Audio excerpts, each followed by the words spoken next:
Abdurahmon 65 yoshda edi. Yaqinda nafaqaga chiqqan va o'z sog'ligiga ko'proq e'tibor berish vaqti keldi deb o'ylay boshlagandi. U shunday odamlardan ediki, doim qo'lida zakuska bo'lardi. Chips yoki suxarik. Do'sti unga yangi snack tavsiya qildi.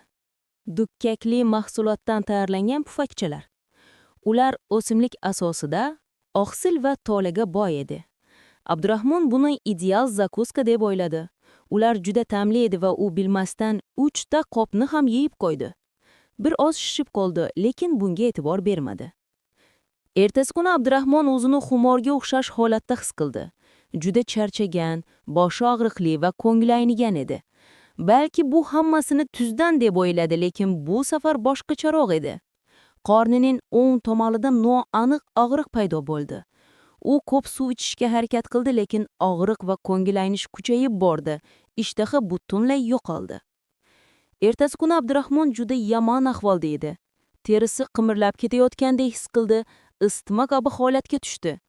Nihoyat turayotganda hushidan ketadi edi. Hojatxonaga borganda siydigi qorong'u qo'ng'ir rangda ekanini ko'rdi. Oyna oldiga qarasa yuragi juda qo'rqib ketdi.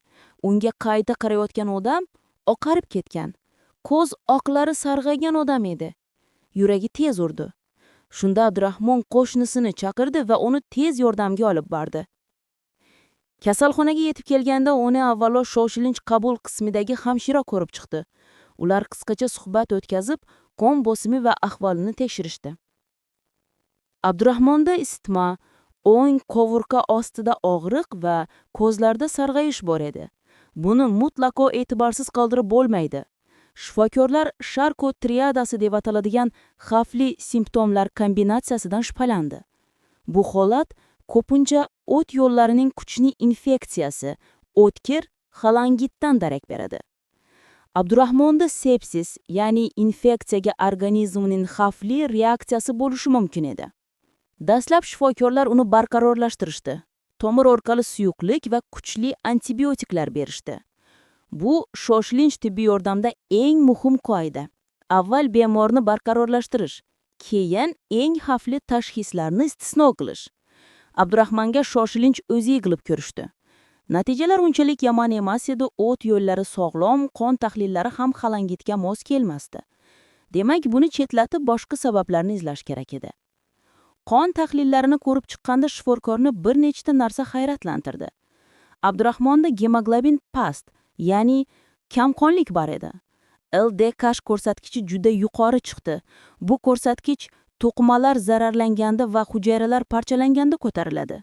Bundan tashqari uning umumiy bilirubin darajasi juda yuqori edi. Bu ko'zlarining sarg'ayishiga sabab bo'lgan. Chunki bilirubin eritrotsitlar parchalanganda hosil bo'ladigan sariq pigment. Lekin qon tahlillaridagi yana bir ko'rsatkich to'g'ridan-to'g'ri bilirubin juda past edi. Bu esa butun voqeaga yangi yo'nalish berdi.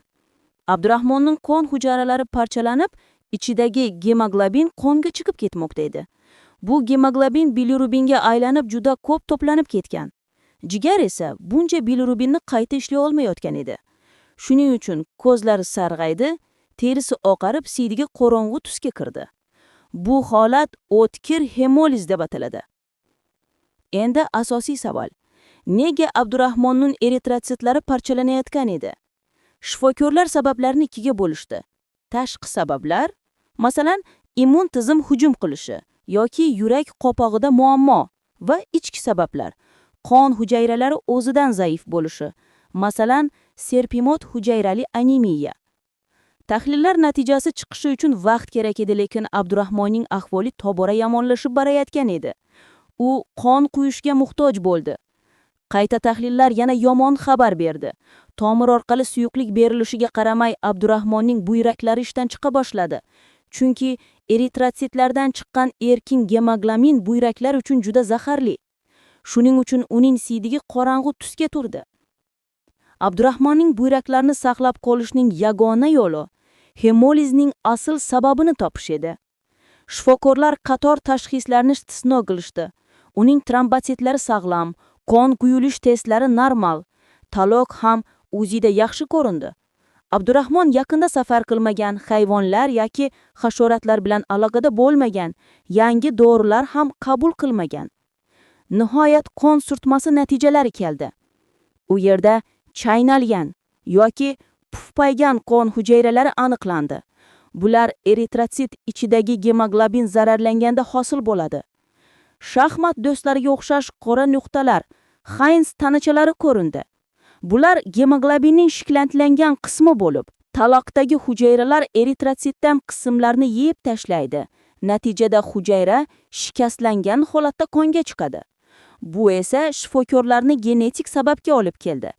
Abdurahmonning oila tarixini so'rashganda uning ona tomonidan bobosi ham anemiya va sarg'ayishdan aziyat chekkanini aniqlashdi. Keyin shifokor undan muhim savol so'radi. Abdurahmon yaqinda dukkakli mahsulot Lovion yeganmidi? Abdurahmon qopchasidan o'sha snacklarni olib ko'rsatdi. Ular Fava Beans edi. Hammasi tushunarli bo'ldi. Abdurahmonda G6P yetishmovchiligi bor edi. G6P nima?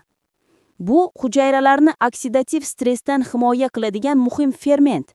U hujayralarda antioksidant qalqon hosil qiladi. Agar bu ferment yetarli bo'lsa, himoya kuchli bo'ladi. Agar yetishmasa, qon hujayralari zaiflaydi. Fava Beans aynan shu ferment yetishmovchiligi bor odamlarda hujayralarni kuchli zararlaydi. Shuning uchun Abdurahmonda eritrotsitlar ommaviy ravishda parchalanib ketdi. Bu genetik kasallik bo'lib, dunyo bo'ylab 400 milliondan ortiq odamda uchraydi. Ayniqsa, malyariya keng tarqalgan hududlarda ko'p. Chunki malyariya paraziti qon hujayralariga joylashib oladi. G6P yetishmovchiligi bor odamlarda parazitli hujayralar tezda yo'q qilinadi. Shuning uchun bu genlar avloddan avlodga o'tib kelgan. Abdurahmon esa yengil shakli bilan yashagan, shuning uchun 65 yoshigacha bilinmagan. Faqat Fava Beansni ko'p miqdorda yegandan keyin og'ir holat yuzaga keldi. Bir necha kun ichida dori va suv berilishi natijasida uning qon hujayralari to'xtagach, buyraklari sog'lomlashdi, ko'zlari oqardi. Abdurahmon endi hayotida bu mahsulotlardan ehtiyot bo'lib, ulardan butunlay voz kechdi.